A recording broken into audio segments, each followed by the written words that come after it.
আসসালামু আলাইকুম। আশা করি সবাই ভালো সুস্থ আছো। আলহামদুলিল্লাহ আমরা ভালো আছি। Hello, welcome back to our channel. আবারও শিখেছি নতুন রান্নার রেসিপি নিয়ে।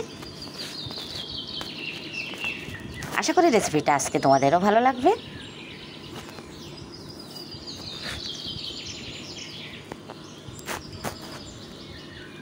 তাহলে অনেক ভালোবাসা জানিয়ে রান্নাটা শুরু করে দেয় বন্ধুরা। শুরুতে কিন্তু একটা লাইক দেবে, একেবারে স্কিপ করবে না।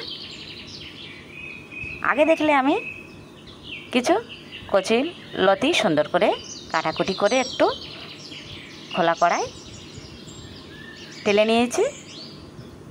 একেবারেই কিন্তু তেল কিছুই দেইনি। একটু তেলে নিলে কি হয়, একটার গায়ে আর একটা কিন্তু লাগবে না, যেহেতু একটু কচুরলতি বা ভেন্ডি একটু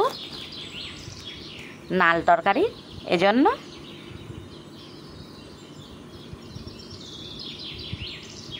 তেলে নিয়ে ওটা নামিয়ে রেখে আমি কড়াইয়ের মধ্যে একটু তেল দিয়ে সুন্দর করে চিংড়িগুলোকে ভেজে নিয়েছি লবণ ও হলুদ দিয়ে। চিংড়িগুলো ভাজা হয়ে গেছে, এখন তুলে রেখে আমি ওই তেলের মধ্যে পেঁয়াজ ও কাঁচা লঙ্কা দিয়ে দিচ্ছি।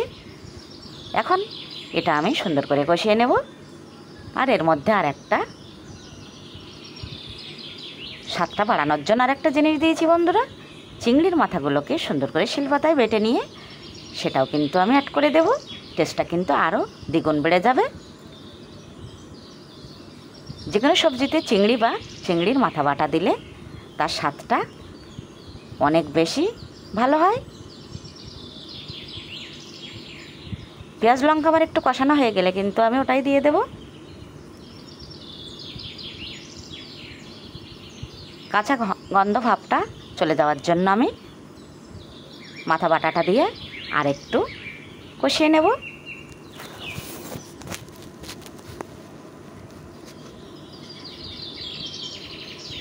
যেহেতু চিংড়ির মধ্যে হলুদটা বেশি হয়ে গেছিলো, এখন আমি এই কষানোর মধ্যে একটু লঙ্কা গুঁড়ো আর স্বাদ মতো লবণ দিয়ে দেব। আর সবুজ সবজিতে হলুদ একটু কম দিলেও কোনো ব্যাপার না।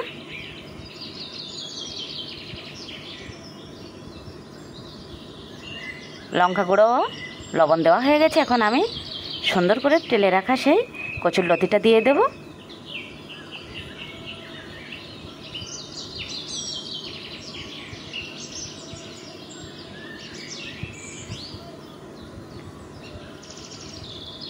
এখন সুন্দর করে কষাতে হবে।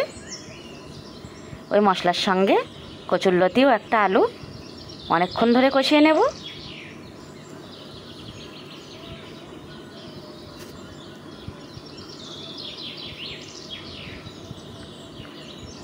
বেশ কিছুক্ষণ ধরে এটা কষাতে থাকবো।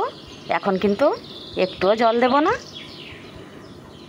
আর যত বেশি করে এরকম ভাজা ভাজা করে নেব, একেবারেই আর নাল ভাবটা থাকবে না। অনেকক্ষণ ধরে আমি চিংড়ি ও এর সঙ্গে মশলাটা কষিয়ে নিলাম। চিংড়িগুলোকে দিয়ে জল দিয়ে কিন্তু আমি এখন ঢাকনা দিয়ে ঢেকে দেবো। চটজলদি কিন্তু রান্নাটা হয়ে যায়। কিন্তু বন্ধুরা, কচুরলতি কাটতে অনেকক্ষণ সময় লাগে, কিছু করার নেই। মাঝে মাঝে তো এটা বানাতে হয়, খেতে খুবই ভালো লাগে।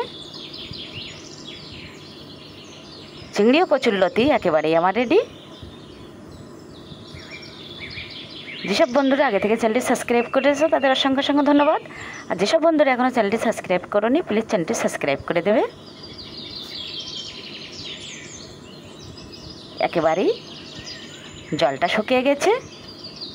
চিংড়ি কচুরলতির চচ্চড়ি এটা কিন্তু থাকলে গরম ভাতের সঙ্গে আর কিছুই লাগবে না। আর এক টুকরো পাতিলেবু। চল এবার গরমা গরম খেয়ে নিই। আবারও দেখা হচ্ছে নতুন কোনো ভিডিওর সাথে। ততক্ষণই সবাই ভালো সুস্থ থেকো।